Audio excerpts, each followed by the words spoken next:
Hello friends, welcome to my YouTube channel AR bike service. तो friends, आज के इस वीडियो में आप लोगों को बताने वाले, देखिए मेरे पास जो हीरो ग्लैमर BS6 बाइक को जो है, ये बाइक जो है हमारे पास सर्विस में आई है। इससे पहले भी मेरे पास से ही सर्विस हुआ है। इससे पिछला सर्विस में जो है इस बाइक का जो टाइपिट से आवाज आया था, उस टाइपिट को हम टाइट करके कस्टमर को बाइक डिलीवर कर दिए थे। साउंड बहुत अच्छा हो गया था, कहीं से भी कोई दिक्कत नहीं था।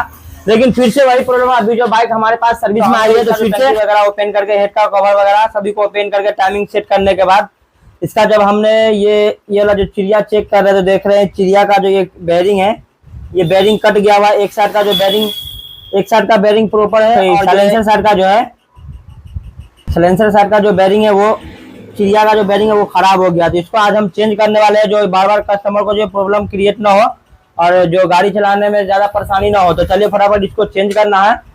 तो चेंज करने के लिए आपको क्या सब ओपन करना पड़ेगा। तो सबसे पहले देखिए टाइमिंग चेंज और टाइमिंग चेन आपको उतारना पड़ेगा। तो चलिए दोनों ATM